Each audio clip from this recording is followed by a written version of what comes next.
여러분 안녕하세요. 오늘이 토요일 날입니다. 토요일 날 오후 4시 29분을 가리키고 있네요. 전번 시간에 이어가지고 계속하도록 하겠습니다. 이제 여기를 할 차례인데요. 이러한 무차별적인 폭격 덕분에 평양의 온전한 형태를 유지한 건물이 거의 없었다. 세간에서는 온전한 건물이 단 3채밖에 없었다고 할 정도였다. 당시 평양에 있었던 김진계 씨는 평양 시내 건물이란 건물은 하나도 남아있지 않고 모두 부서져서 허벌판이 되어 있었다. 더구나 평양 시민들은 오갈 데 없이 부서진 집 속에 톡을 비슷하게 파놓고 살아가는데 마치 원시인들 같았다. 도시 전체가 완전히 빈민 소굴이요 난민 소굴이었다. 식량도 동이 날대로 나버렸고 비바람을 피할 천막이나 움집조차도 없었다. 굶주리고 병든 사람이 하나둘 비참한 최후를 맞고 있었다.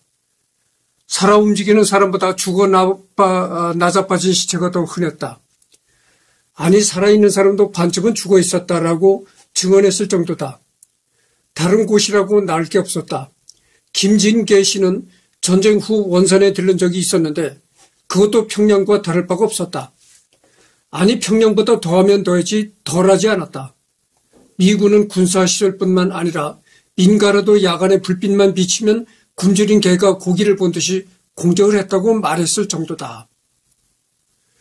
미군에 의한 학살 사건, 미 공군의 북한 지역 공중 폭격과 초토화 이런 책에 남아 있다는 거죠.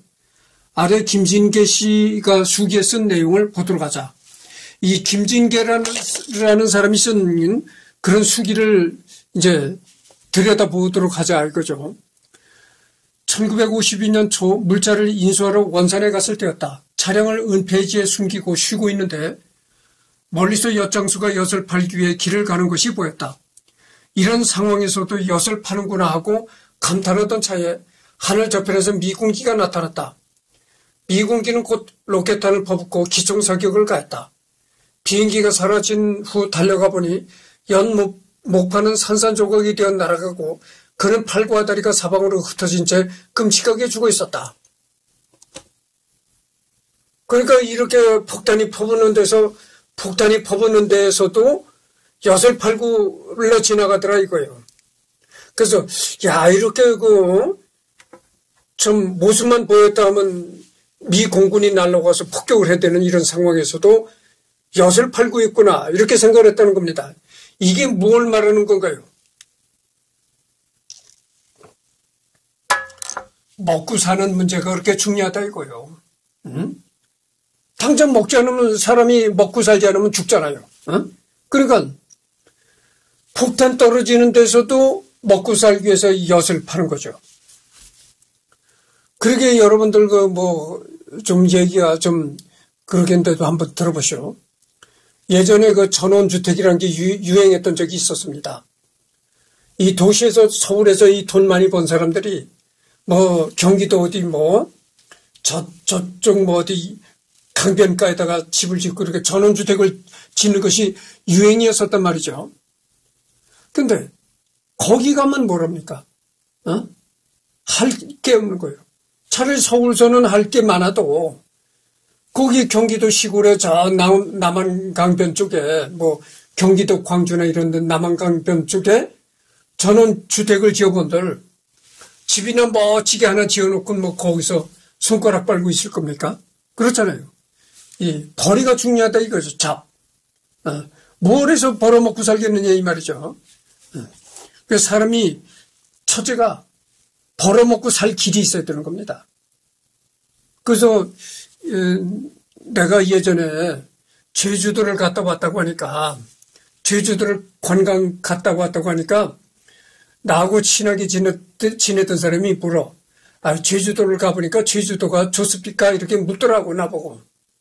그래서 내가 뭐라고 대답을 했는 줄 아십니까? 제주도가 돈이 있으면 좋고 돈이 없으면 지옥이다. 내가 이렇게 얘기를 했어요. 아니 제주도 가서도 사람이 먹고 살고 생활을 하려면 생활비가 필요하고 그런데 돈이 있어서 생활비 걱정 안 하는 사람한테는 제주도가 좋은 거고 그렇잖아요. 돈이 있어서 먹고 살 걱정을 하지 않는 사람한테는 제주도의 멋진 풍광이 눈에 딱 들어옵니다. 그렇지만 당장 먹을 걱정을 하고 살아가는 사람은 그 아름다운 풍경이 눈에 안 들어오는 겁니다. 그래서 사람이 뭐 이렇게 얘기를 하면 그까지 생활비가 얼마나 들어간다고 생활비 가지고 그러냐. 웃기지 마시오. 생활비도 많이 들어갑니다. 정말 생활비도 만만치 않게 들어갑니다. 여러분들 뭐 그거는 이 정도 돼서 그만두고, 안주 옆의 문덕분을 지날 때도 이와 비슷한 광경을 목격했다. 모내기 하려고 논에서 소를 몰며 시래질하던 농부에게 미군기가 날아오더니 기총사격을 가해 농부를 벌집으로 만들어버렸다. 그러자 놀란 소가 시래를 달고 이리 뛰고 저리 뛰고 하는데 미군기는 소마저 쫓아가며 기총사격을 가해 기어코 농부와 같이 벌집을 만들어 놓았다. 아무튼 내가 전쟁이 끝난 후 북한에서 살면서 느낀 점 중에 첫 번째는 이런 무차별 폭격으로 북한 주민들이 대량 살상되었던 까닭에 북한 주민들은 미국이라면 치를 떨며 증오한다는 사실이었다. 그러니까 여러분들 아직도 북한 사람들은 그러잖아요. 미국 승냥이 놈들이라고, 미제 놈들이라고 하고 그러잖아요. 그래서 이제 6.25 때 그렇게 하도 미군 공습을 받아서 막심한 피해를 입었다 보니까 그런 과거가 있어서 그렇게 북한이 미국이라면 뭐 미제 승냥이 놈들이라고 그러고 그러는 겁니다. 이런 얘기가 어디 나왔냐면은 김진계라는 사람이 구술했고 김은교라는 사람이 이제 기록 정리한 건데, 조국 어느 북조선 인민의 수기, 이런 책에 이제 나오는 글이라는 것이죠. 1952년 8월 29일에도 평양 지역 폭격이 있었는데 폭격 작전에 참여했던 한국인 조종사 이창실은 평양의 모습을 다음과 같이 묘사했다. 아군 지역을 지나자 황폐한 들처럼 아무것도 보이지 않고 오직 폭격당한 자리만이 보이는 적지가 눈 아래로 들어왔다. 우리는 드디어 평양을 바라보게 되었다. 하늘은 구름 한 점 없는 푸른색이고 평양 시간은 조용하며 평화스러웠다. 폭격 후 평양 시간은 뒤돌아보니 온통 불바다에 연기로 덮여 있었고 수분 전에 그렇게도 맑았던 하늘이 검은 포연으로 모자를 쓴 것 같이 보였다. 수백 대의 연합 전복기가 일시에 폭탄을 투하하였으니 그 위력은 가히 상상하고도 남을 것이다. 이런 글은 말이요, 공군본부 6.25 전쟁 증언록에 있다는 겁니다. 평소에 평양 하늘은 아주 맑고 푸르른 하늘이었었는데, 파란 하늘이 이렇게 보였었는데, 수많은 이런 전투기가 떠가지고 폭격을 가하고 나니까 그 파란 하늘들이 안 보이더라고요. 전부 폭탄 터지는 연기에 하늘이 그렇게 새카맣게 되더라, 이런 얘기입니다. 1953년 잔혹함 주의. 1953년 1월부터 7월까지 미군 폭격기 사령부는 보급품 집적소를 향한 폭탄의 투하량을 전체 폭탄 투하량의 46.4%까지 상승시켰고, 한국 전쟁 전 시기에 걸쳐 약 22.6%의 폭탄을 집중시켰던 도로 철도 교량에 대해서는 1953년 전체 투하량의 4.4%만을 쏟아부었다. 미국 공군의 공식 역사에 따르면 1953년 5월 13일 F-84 선더 제트 59대가 덕산 저수지 높은 댐을 터뜨렸을 때 큰 물이 쏟아져 나와 철도 6마일과 교량 5개, 간선도로 2마일, 론 5제곱마일을 파괴했다고 한다. 정전 협상 막바지인 1953년에서 1953년 5월에서 7월 북한의 노동신문은 저수지 폭격 보도와 함께 한국 전쟁 3년 내내 거의 보기 드문 특정한 성격의 공중 폭격 피해를 반복적으로 기사화했다.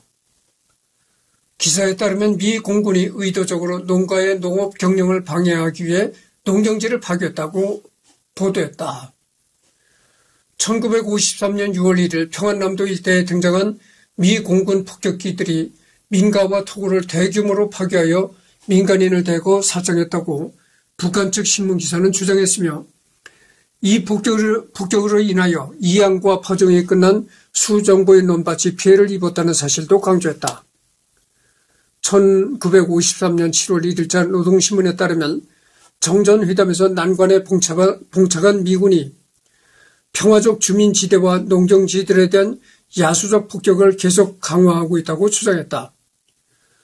또한 최근 수일간의 미제 항공기들은 이양과 파종이 끝난 논밭을 폭격하여 농작물들의 피해를 주며 작업 중인 농촌 부녀자들을 무참하게 살리고 하는 만행을 계획적으로 감행했다고 주장했다. 그러니까 이 사람만 죽인 게 아니라는 거죠. 사람만 죽인 게 아니라 논밭에 꽂혀 있는 그런 식물들까지, 농작물까지 다 이제 폭격을 해서 농작물까지 망가뜨리더라 이거예요. 그러니까 그자나 전쟁 중이니까 그자나 북한이 전쟁 중에 식량난으로 고통을 받고 있을 텐데, 그러니까 제대로 수확이 나겠어요, 농작물이. 그러니까 기근이 점점 더 심해가는 거죠. 미군, 북한과 중국 협상단을 더 압박하기 위해, 그리고 주민들을 굶주림에 시달리게 할 목적으로 1953년에 압록강 관계용 댐을 폭격했다. 이로 인해 읍면들이 모두 침수되고 이미 영양 부족 상태인 주민들이 연명하는 데 필요했던 북한의 벼농사를 완전히 망쳤다.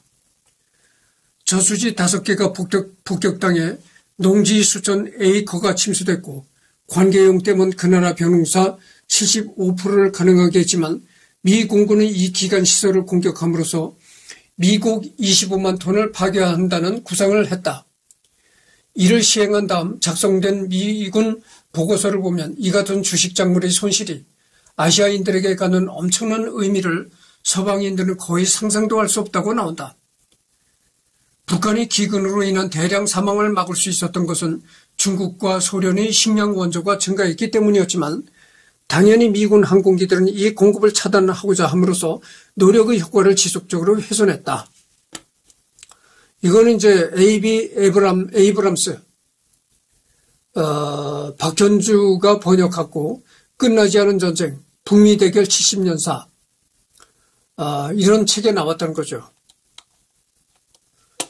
미 공군의 북한 지역 폭격은 1953년 7월 27일 정전협정이 발효되는 시점인 오후 10시까지 미 공군의 폭격은 지속됐다. 미 공군은 한국전쟁 마지막 7일 동안 100여 대의 B-29기를 동원하여 북한 내 8곳의 비행장을 완전히 파괴했다. 북한은 개전 4일부터 1953년 7월 27일 오후 10시까지 미 공군의 무차별 폭격을 받은 셈이다. 3년이 넘는 세월 동안 북한은 미 공군의 폭격에 끊임없이 시달렸고, 북한 전역은 말 그대로 미 공군의 폭격으로 인해 달의 표면에 가까울 정도로 도시와 마을이 파괴됐다. 여러분들 달에 보면 이렇게 운석과 충돌한 흔적이 보이잖아요. 그럴 정도였다고죠.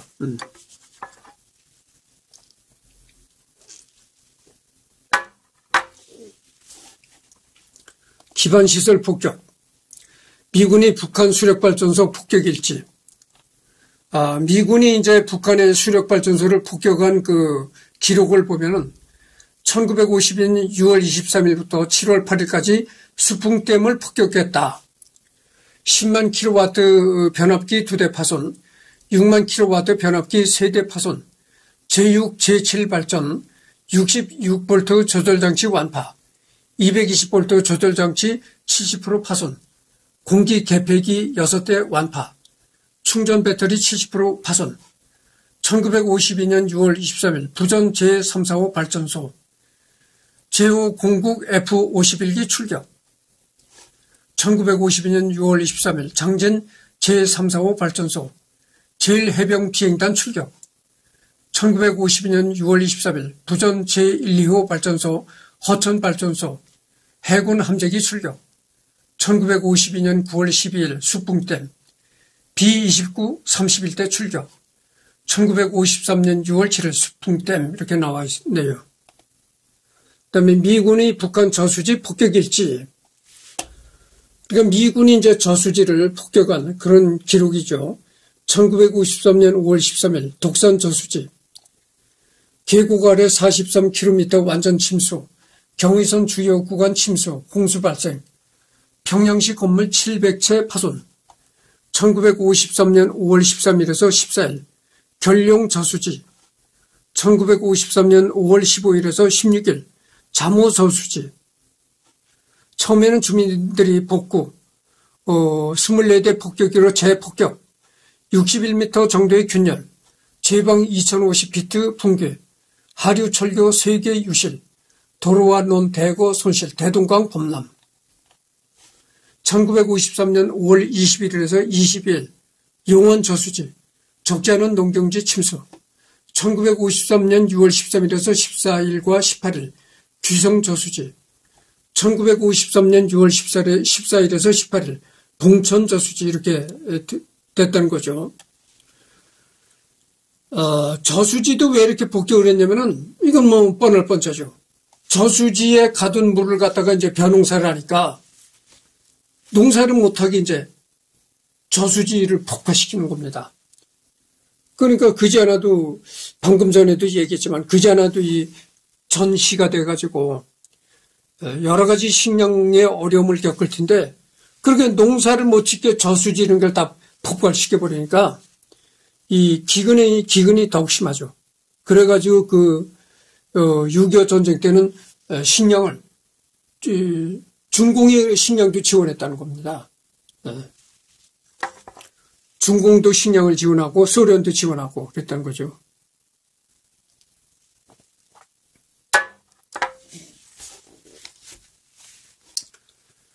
잠호 저수지 폭격 이후 물이 마을을 덮치는 모습. 중국 국경 지역. 생각보다 잘 알려지지 않은 사실이지만 한국 전쟁기 미 공군은 중국이 항미 원조라는 구호 아래 참전했던 시점부터 중국 국경지대와 일부 인근 도시들에도 폭격을 가했었다. 참고로 미국은 베트남 전쟁 시기에도 베트남의 인접국가인 라오스와 캄보디아를 폭격했었다. 비슷한 맥락으로 폭격한 셈. 중국 국경지대와 일부 인근 도시들에게도 폭격을 가했었다. 1950년 11월 8일 이미 제공권을 장악하고 있던 미 공군은 중공군이 들어오는 압록강 철교와 그 너머에 있는 단동과 심양 같은 중국의 일부 도시들에도 일부 공습을 가했다. 1952년 6월 23일 북한의 수풍발전소를 목표로 했던 폭격에서는 효과적인 공격을 위해 중국 영토를 침범하여 공습을 하기도 했다. 이제는 말할 수 있다. 중국의 6.25 참전과 김성보, 기광서, 이신철, 사진과 그림으로 보는 북한 현대사 이런 책에 나와 있다는 거죠. 각국의 반응, 미국. 이거는 깊이 안 들어가겠습니다. 여기까지 뭐 들어가게 되면 한이 없죠.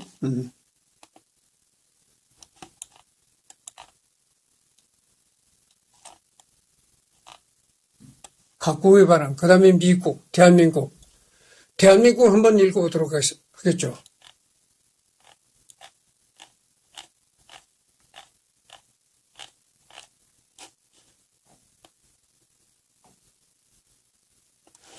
대한민국도 깊이 들어가지 않도록 하겠습니다. 한국민들이 자기 집이 파괴되는 것을 눈앞에서 보는 것은 무서운 일이나 그들은 그것을 묵묵히 참고 차라리 가옥이 파괴될지언정 적에게 나라를 뺏겨 독립된 국가에서 자유민으로 살 수 없는 것을 원치 않는다. 대한민국 초대 대통령 이승만이가 한 얘기라는 거죠. 미국 전투기가 적의 주요 시설을 강타하고 대단히 큰 피해를 입혔습니다. 이번 전쟁에서 미국 전투기가 중요하다는 걸 우리는 압니다. 이게 이제 대한민국 초대 대통령 이승만이가 이렇게 말을 했다는 겁니다. 그래서 북격의 민간인 피해에 대한 진상규명, 미군 폭격이 어떻게 민간인들에게 이제 피해를 입혔는가. 거기에 대한 기록이죠. 1950년 7월 11일 이리역 미군 폭격 사건. 이리가 어딥니까? 지금의 전북의 익산이잖아요. 익산역 미군 폭격 사건.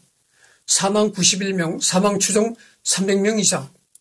1950년 7월 서울 경기 지역 미군 관련 희생사건 사망 12명, 사망 추정 4,200명 이상.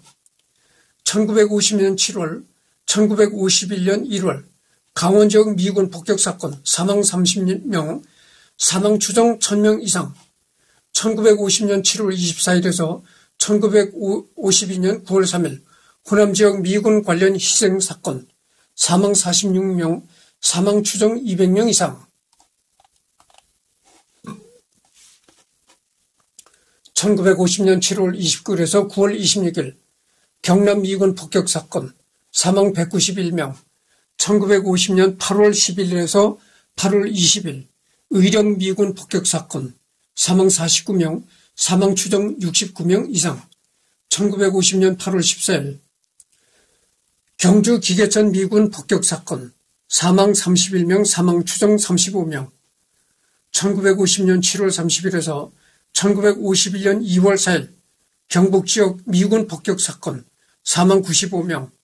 1950년 8월 16일 포항 북송리 미군 폭격사건 사망 53명, 사망 추정 100명 이상. 1950년 8월 16일 포항 흥안리 미군 폭격사건 이렇게 나오고, 그다음에 1950년 8월 9일 8월에서 9일 9월 경남 함안 지역 미군 폭격사건 사망 200명. 1950년 8월에서 1951년 1월 김천 단양 지역 미군 폭격사건 사망 20명. 1950년 7월에서 1951년 1월 충청 지역 미군 폭격사건 사망 127명. 1950년 9월 10일 월미도 미군 폭격사건 사망 10명, 사망 추정 100명 이상. 1951년 1월 12일에서 1월 19일 단양 지역 미군 관련 희생사건 사망 58명, 사망 추정 106명. 1951년 1월 19일 예천 산성동 미군 폭격사건 사망 51명. 1951년 1월 19일 예천 진평리 미군 폭격사건 사망 26명. 1951년 1월 20일 단양 곡계굴 미군 폭격사건 사망 167명, 사망 추정 200명. 1951년 1월에서 2월 경기 지역 미군 폭격사건 사망 47명.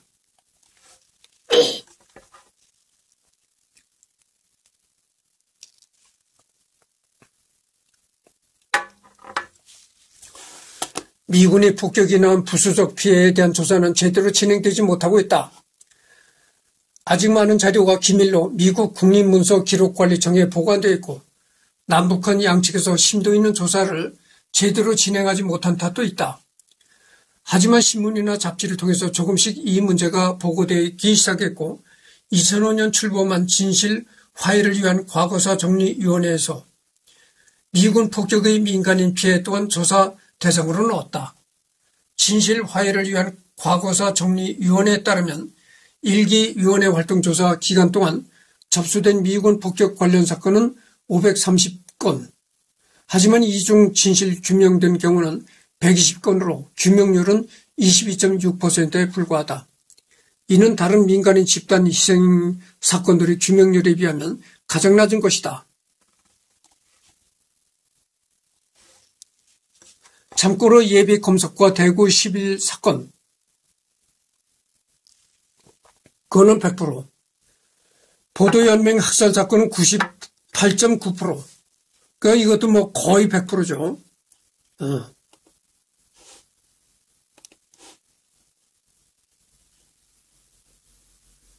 군인 경찰에 의한 학살은 80.1%, 이민군 좌익에 의한 학살은 80.3%, 여순 사건은 75%, 국군의 형무소 재소자 학살률은 45.9%의 규명률을 보였다. 2021년 뉴스타파에서 제작한 당신이 보지 못한 한국전쟁 1화 초토화 폭격에서 나온 내용에 따르면 다음과 같다. 나레이션 제1기 진실화해조사위원회 한국전쟁기 미군에 의한 민간인 희생사건을 규명해달라는 신청이 모두 172건 접수됐다. 이 가운데 미군 공중폭격 관련 사건이 120건으로 70%나 됐다. 희생자 수를 보면 전체 사건 중에 90%가 미군 폭격 관련이다. 하지만 이것도 빙산의 일각이다. 안병욱 제1기 진실 화해를 위한 과거사 정리위원회 전 위원장. 6.25 때 수많은 희생자들 가운데 신청자는 예컨대 제가 당시 조사해본 결과로는 5 내지 10% 정도로 신청했습니다. 나머지 90%는 신청이 안 돼서 조사할 기회가 없었던 거죠. 한포 사격이나 아니면 공중폭격을 통해서 수많은 민간인들이 학살을 당했는데 전쟁이 야기하고 있는 야만적인 행태를 그 과정에서 희생되었던 민간인들에 대해서 어떤 형태로든지 국가가 책임을 지지 않게 되면 이런 부분들을 전쟁이나 측면에서 용인하게 지나가게 되면 전쟁이 끊임없이 일어나게 되는 거죠.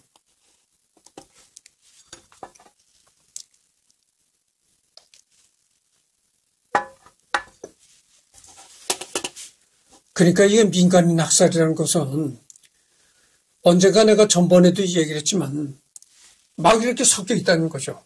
그러니까 뭐 인민군이 그 군복을 벗어버리고 그 남한의 국민 복장을 하고 이제 남한 사람들과 이렇게 섞여 있으니까 그러니까 이걸 다 이렇게 폭격을 가하는 거죠. 거기서 어떻게 골라내겠습니까? 골라낼 길이 없는 거죠. 그러니까 그냥 무더기로 막 폭격을 가하는 거죠. 그거를 뭐라고 할 수는 없는 겁니다. 그렇잖아요. 그 위급한 전쟁 상황에서 한 사람 한 사람 뭐 사상 검증을 해서 골라낼 겁니까? 그건 말이 안 되는 거죠. 그러니까 무차별적으로 때릴 수밖에 없다 이거죠. 이것은 이제 북한인데 미군이 철도 폭격과 이를 피하는 노무자들, 북한의 철도를 이렇게 철저히 파괴시켰다 이거죠. 그러니까 공중 폭격을 피해서 이렇게 피해 있는 노무자들이고 지하에 건설된 북한 공장들이라는 거죠. 북한이 이렇게 무기를 만드는 공장이 지하로 이렇게 들어갔다 이런 얘기입니다.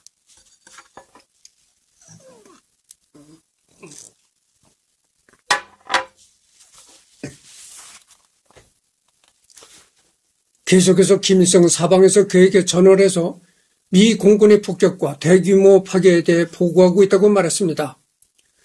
폭격에 의해 철도 분기점이 파괴되었으며 함흥 지역에서는 철교가 매우 더디게 복구되고 있다고 합니다. 김일성과의 만남에서 본인은 김일성이 몹시 화가 나 있으며 매우 허둥대고 있다는 사실을 처음으로 보게 되었습니다. 이때 모든 그 북한 시설이 이렇게 초토화가 되니까 김일성이 몹시 화가 나 있었고 굉장히 뭐 어떤 초조함의 그런 거 감정 때문에 굉장히 허둥지둥되고 있었다. 이랬다는 거죠. 당시 북한 주재 소련 대사 테렌티 시티코프가 보낸 1950년 7월 7일자 보고 중에 이런 얘기가 쓰여져 있다는 것이요. 김일성이가 분노에 차가지고 매우 허둥대고 있더라. 이런 얘기인 거죠. 적은 그들의 복구 작업에 방대한 인적 자원을 계속 투입했다. 적은 주요 복구 작업을 해 해질녘이 시작하며 통상 6시간에서 8시간 내에 파괴된 철도 수리를 마친다. 모든 복구 활동이 동시에 수행되기 때문에 일반적으로 철로는 자정부터 일출 때까지 활용될 수 있다. 예컨대 적은 신안주와 평양 사이에 철도감 시원을 두고 차단된 철로를 찾아 민간인 노동자들을 고용하여 폭격 이후에 가능한 한 빨리 폭탄 구멍을 메우는 작업을 실시하도록 했다. 밤이 되면 숙련된 군이 복구 요원들이 재료와 장비를 지니고 철도를 수리하기 시작했다. 미 공군 정부 보고서에 보고된 북한의 철도 복구 작업, 여기에 이제 이런 글이 보고가 되어 있다는 거죠.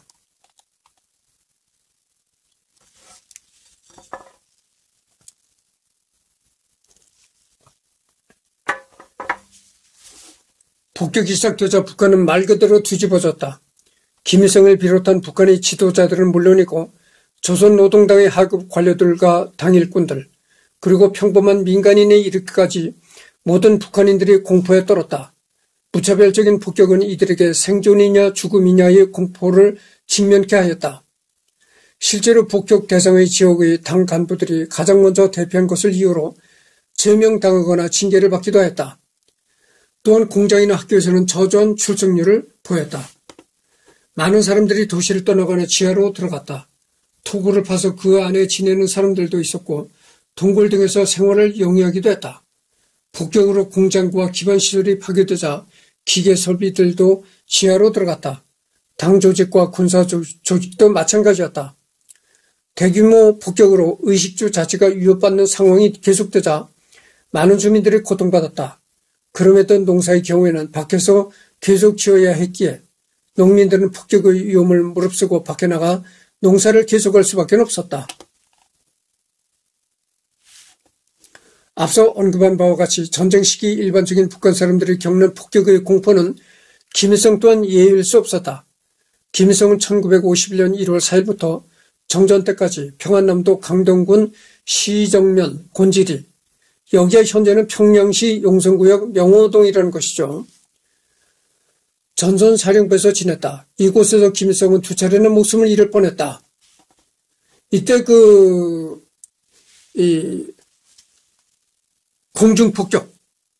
공중폭격은 김일성이도 예외가 될 수 없었다 그거죠. 그러잖아요. 여러분 김일성이라고 폭탄이 피해갑니까? 폭탄이 김일성을 알아보고 피해가지는 않잖아요. 그러니까 김일성이도 굉장히 위험해. 여러 차례 두 차례는 목숨을 잃을 뻔했다고죠. 김일성이도. 보세요.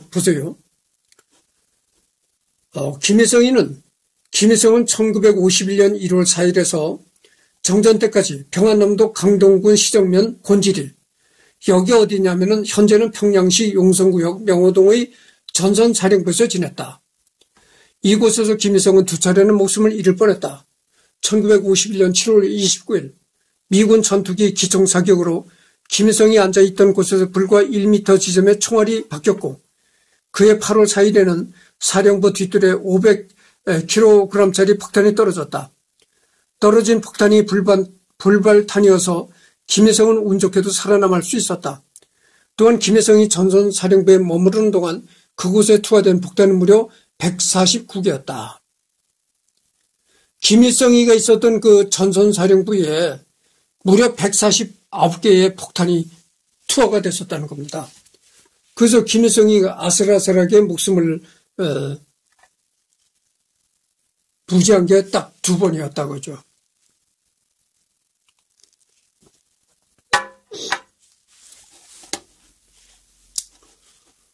그래서 여러분들 6.25 때 중공이 북한을 도와서 싸웠잖아요. 근데 중공군 중에 모택동의 아들이 있었습니다. 모택동의 아들도 이제 조선으로 싸우러 왔었거든요. 근데 모택동의 아들이 죽었잖아요. 미군 공습을 받아서 모택동의 아들이 죽었습니다. 북한 당국은 폭격으로 인해 파괴된 철도나 교량을 복구하기 위한 작업에 즉시 돌입했다. 이들을 복구하지 않으면 향후의 전쟁 전개에 있어서 심각한 타격이었기 때문이다. 폭격 직후에 노무자들이 동원되어 공사 작업에 들어갔다. 공사 작업은 안전과 시간을 고려하여 주로 야간에 이루어졌다. 때때로 주간에 이루어지는 경우도 있었는데 이 경우에는 폭격이 이루어져 노무자들이 급히 피하는 광경이 연출되기도 했다. 이거는 이제 김태우라는 사람이 쓴 책에 미 공군의 공중폭격 기록에 나와 있던 거죠. 북한 주민들은 낮에 잠을 자고 밤에 일하는 식으로 노무 활동에 임하였다. 중국도 항미 원전의 기치 아래 노무자들을 공급해줘 북을 도왔다. 미군 폭격으로 인한 죽음에는 전쟁 당시 북한의 포로 수용소에서 있던 이른바 국군 포로들도 예외가 아니었다.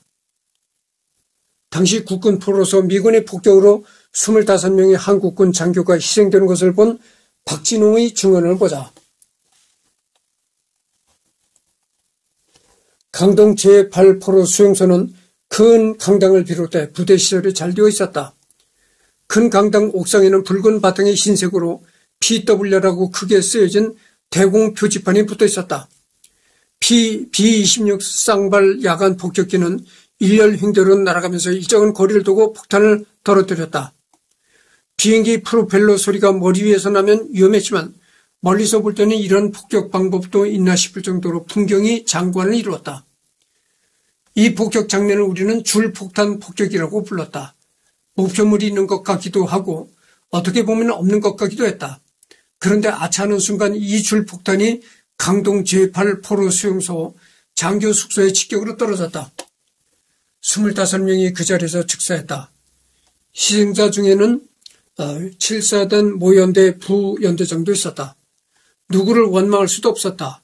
그 후로 우리는 밤에 비행기 소리가 나면 이것이 어느 방향으로 날아갈지 촉각을 곤두세웠다. 이거는 이신철이라는 사람이 북의 통일정책과 월 납북인의 통일운동 성균관대학교 박사학위 논문에 수록되어 있다는 거죠.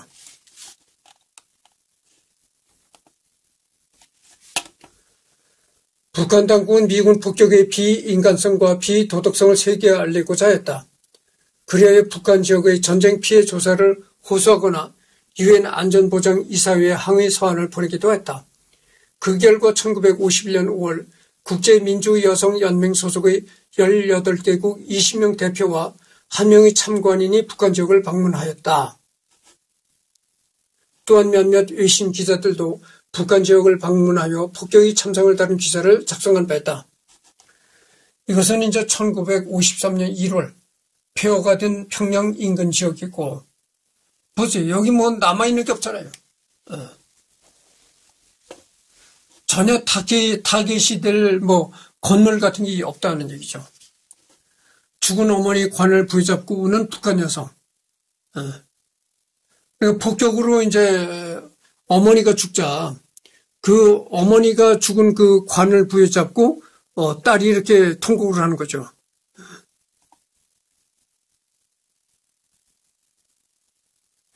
이 관을 부여잡고 통곡하는 딸이 살아있다면은 아마 지금쯤 80한 5, 6세가 됐을 것입니다.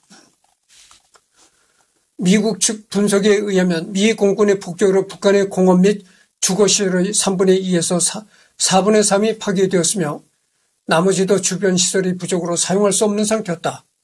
북한 주민들은 정신적인 공황 상태에 빠졌으며 미제의 잔인함을 뼈저리게 체험했다.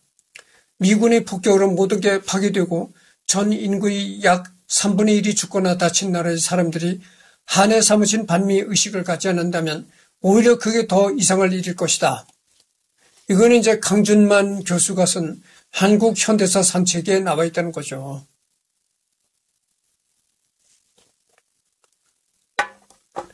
이렇게 무차별 폭격을 가한 그 미군에 의해서 엄청난 피해를 입은 그 북한 사람들이 미국에 대해서 반미의식을 갖지 않는다면 오히려 그것이 이상한 일 아니겠는가, 이런 얘기입니다. 한국에서 지나가는 비행기만 봐도 어린 시절 돌아가신 부모님 생각이 났어요. 어린 시절부터 미국 놈들에 대한 극단적인 층으로 살아온 것이죠. 반미주의는 학교 교육에서 배운 것도 있지만 내 자신이 경험해서 더 커진 것이라고 할 수 있어요. 그것은 이제 강진웅이라는 사람이 쓴 북한의 국가 권력에 대한 미시적 접근이라는 책에 나와 있다는 겁니다. 11세의 나이에 미국 폭격으로 부모를 잃고 고아원에서 자란 70세 북한 이탈 주민의 증언이다.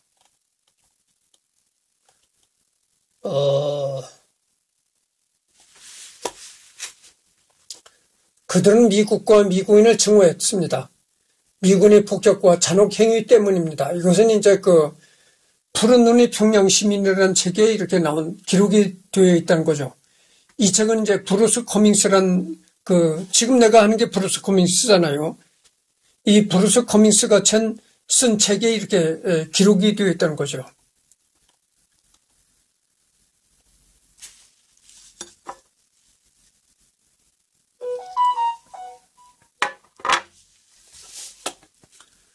미군이 참전한 이래 가장 무서운 공격은 비행기 폭격이었다.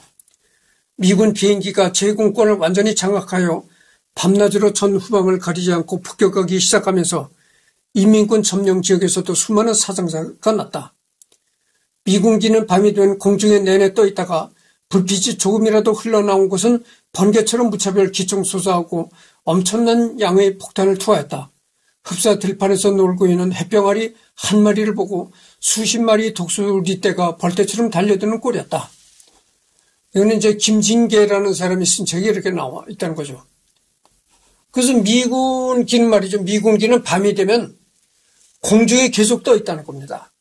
공중에 계속 떠 있다가 공중에 계속 떠 있으면서 지상을 내려다보다가 지상에서 이제 조금이라도 불빛이 보이면은 그 불빛 보이는 데다가 아주 집중적으로 폭격을 가한다는 거죠.